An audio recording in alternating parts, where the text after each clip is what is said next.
आइए दोस्तों देखते हैं। देखिए कंसेप्ट में क्या है, मैं ना आपको लाइट समझा रहा हूँ। यहाँ पे लाइट समझाने के लिए मैंने क्या किया, दो रूम्स बना लिए। एक तो ये रूम 1 है और ये रूम 2 है। दोनों रूम मैंने बना लिए।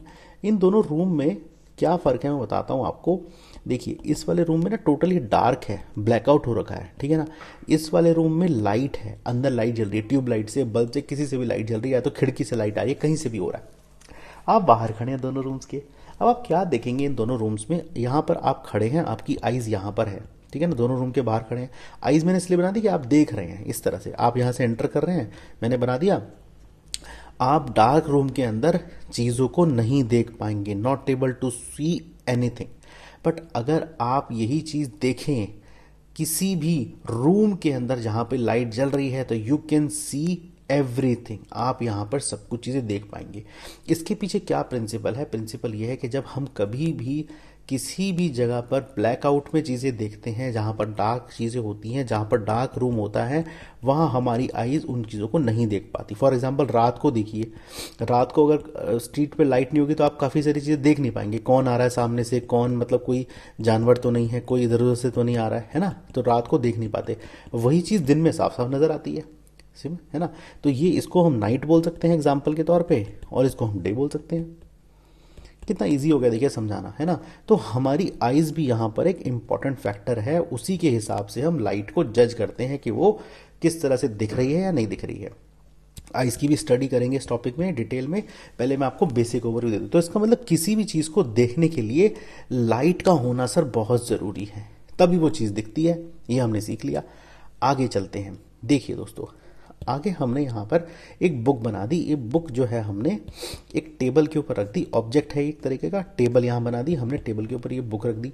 यहाँ पर हमने तीनों जगह से यहाँ पर एक लाइट सोर्स बनाई है। ये क्या है? ये सन से लाइट आ रही है, ये ट्यूब लाइट है, ट्यूब लाइट है, ट्यूब लाइट है, ठीक है ना। ये बल्ब है आपका।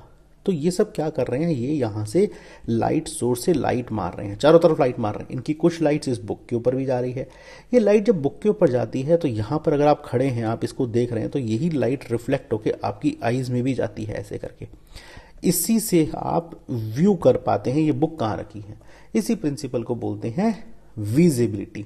किसी भी चीज़ को देखने का ये बहुत ही सिंपल सरल तरीका है कि विजिबिलिटी क्या होती है। उसी के हिसाब से हम अंडरस्टैंड करते हैं कि लाइट इस ऑब्जेक्ट, इस बुक के ऊपर बढ़ के रिफ्लेक्ट हो रही है या नहीं हो रही है। और अगर हो रही है तो आपकी आंखों तक पहुंच रही है, तो आपको वो चीज़ ज़रूर दिखेगी। बात समझ आ गई? अब इसी एग्जांपल में अगर मैं आपको लूँ, मान लेते हैं एक ना बुक यहाँ पड़ी है, यहाँ पर ना एक दीवार है, ऐसे करके ना एक दीवार बनी हुई है, ऐसे करके, ठीक है ना। एक दीवार मैंने बना दी। ये दीवार का थोड़ा मोटा सा ऐसे करके मैंने बना दिया, ठीक है ना। ऐसे करके दीवार बना दी, ये वॉल बन गई। यहाँ पर एक बुक रखी हुई है, यहाँ पर एक टेबल रखी है छोटी सी, और यहाँ पर टेबल के ऊपर ना ये बुक रखी है, ये बुक रखी है यहाँ पे। ये टेबल ऐसे राउंड टेबल यहाँ पड़ी है, ये बुक इसके ऊपर रखी है। अच्छा, यहाँ पर ये बुक क्या है, इसके पीछे बिल्कुल अंधेरा है, यहाँ पे डार्क है, ठीक है ना, डार्क है।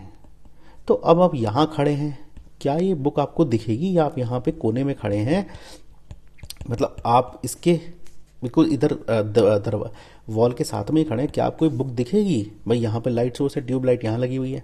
जब ट्यूब लाइट यहाँ लगी है तो ये इसके ऊपर रिफ्लेक्शन मार रही है।